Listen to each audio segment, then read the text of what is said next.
This is a 3-day domestic. They were hoping for 175 million, and that was bad this weekend. It's now at 130 is the expectation. This is a dumpster fire. This is a movie that originally was slated with a $200 million-ish production budget. Of course, we all know that didn't happen. They went way over that because they reshot this movie like crazy. I would presume at this point the budget may be inching closer to 300 million. I think easily, if not perhaps a little bit more. It may be some time before we really know. Somebody's going to have to get a leak out of Warner Brothers at what this really costs, but it's significantly more than what is showing as the budget. And then, of course, Warner Brothers, they spent some money on this, as I covered in my video yesterday. 33 million just in TV spots in North America alone, which is exceptionally high. Yep. Exceptionally high. Well, they had to do that because they don't have a lead who can go out and do anything with the press. That's just it. I mean, that's almost like, I think it's 40 or 50%, maybe double what Guardians of the Galaxy spent. It's 75% above average. Yeah. Okay. Thank you. That's for domestic.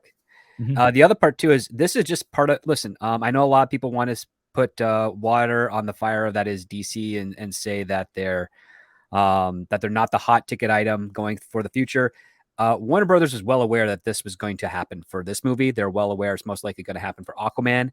Yep. Their entire strategy is just to lose less. That's it. That's why they're spending 35 million domestically on TV advertisement. That's why they're spending extra advertisement throughout the rest of the world, because they know if they throw in that little bit, it will pay for itself back for at least the advertisement, but it'll also reduce the amount of expenses that they've done. Because this is a movie that is essentially the father of it is Kevin Tsujihara.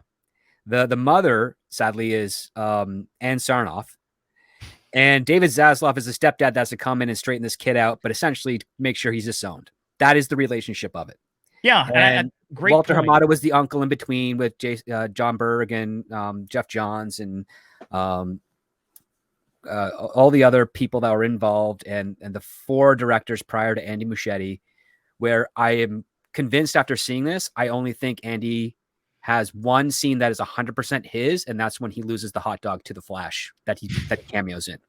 Because again, this was shot for 2 years prior to him coming in 2019 as director.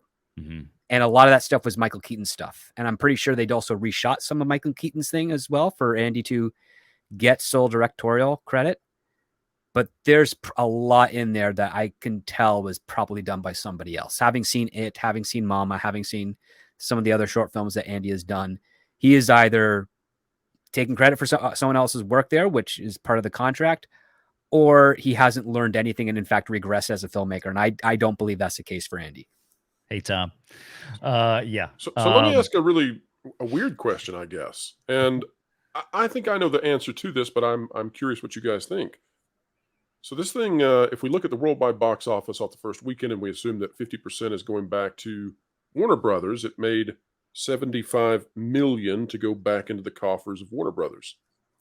The advertising has got to be something like $100 to $150 million. I don't know if you guys have the exact numbers out there. I'd say 150 at least, especially with that tracking on iSpot spend. It might even be higher. The discussion has been up until this point that, well, they have to release it. It's the best shot they have, but they have to release it because they spent so much money on it, yada, yada, yada. I'm kind of wondering if they should have just sent this thing into the dumpster. I mean, it's really close now, and I can't believe that because these numbers are so low that they're unbelievable. So this is kind of one of the things. I mean, Valiant has touched on it before with other productions, but in case of this one, and also in the case with Indiana Jones, those movies have been pre-sold to foreign markets already. Yes. Prior. And when you do a pre-sale, you have to release it theatrically. That's part of the conditions of the contract.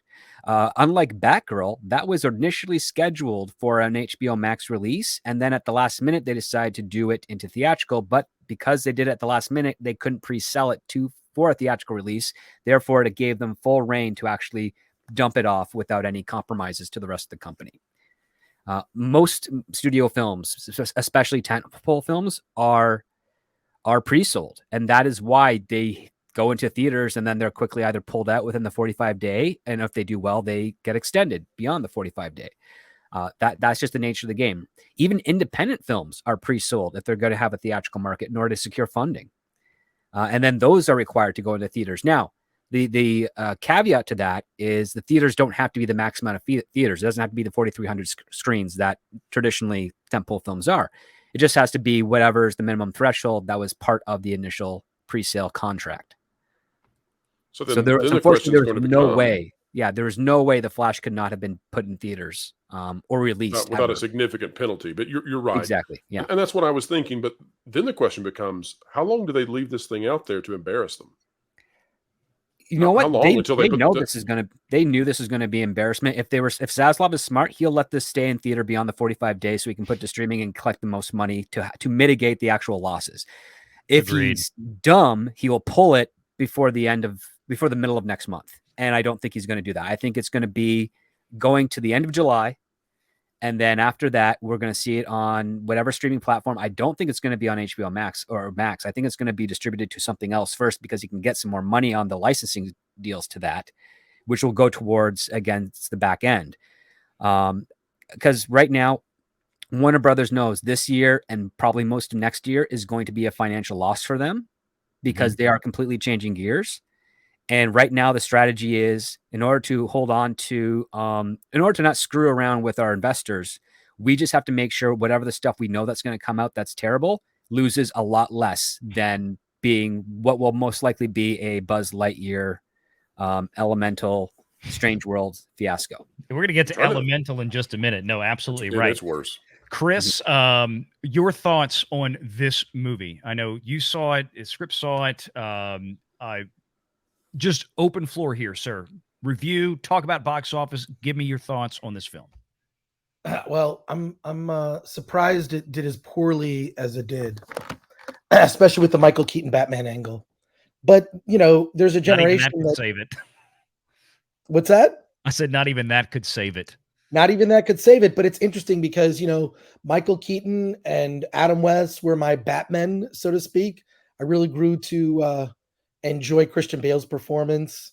I think he and Ben Affleck are probably the two best Bruce Waynes. But you know, I like them for different reasons. Okay. So I am surprised it did as poorly as it did. However, it does remind me, watching the film, I've seen it twice now, that it reminds me of when I've become sort of annoyed with comics. When it gets so complicated, this is also why I think that Marvel is stumbling, because I don't want it to feel like homework. Like, tell me a good story. I don't want it to feel like I have to have seen this and whatever. Do you know Michael Keaton? And did you know that Eric Stoltz was originally in Back to the Future? And like you know, in particular with the Marvel shows, I just saw the first 2 episodes of Secret Invasion, and it feels like that's going to lead into the Marvels in some way. And they've already made excuses for why there will be no superheroes in the show, which is stupid. You know, which is breaking with the original comic book. There's too much, you know, there have been times where I've grown weary of comics because I just want to read the 12 Crisis on Infinite Earths issues to know the story. I don't want to have to read every spinoff to get every nuance of the story or the prequel, or like have so much historical knowledge of the world. It's after a while it gets to be too much. I think the movie, at least storytelling wise, did a decent job of explaining with the spaghetti metaphor, which ties in with the mom, you know, making the pasta. It just, I don't know. I think they did a good job with what they had, but I do think that your normies are like, wait, how about just like Captain America and there's a bad guy and he has to stop him? It's so convoluted. And I think that for normies, it's too convoluted. And there are times in comic book history where the same thing has happened. We've seen where stuff goes off the rails and it's like, well, that's not Robin. That's Robin from Earth 2 or Robin from Earth. And I remember when all that stuff, and it's like, I can't keep up. And so I usually check out, right? Like if I can't keep up by just reading one series that I like, I have to read other comics to know context. I get annoyed. So so maybe that's part of it. Superhero fatigue. I mean, it's like a perfect storm. I don't think there's one thing you can point to for the failure of this film. It's death by 1,000 cuts. It really is. It's Ezra Miller's reputation. It's too many different directors and false starts. I mean, this movie was supposed to come out how many years ago originally? 6. Yeah, 6 years ago, this was supposed to come out, and it was supposed to be a buddy movie with Cyborg, right? So Kind of. kinda, right. That's how it was originally pitched. Yep. So I mean, how many times are we going to take, like, here's the flow chart of our release of, Marvel phase whatever. I mean, there are a bunch of those, right? There was there was one for DC. Justice League was supposed to be a 2-part movie, like, so I just think that it's you either got to commit or you've got to have a visionary at top.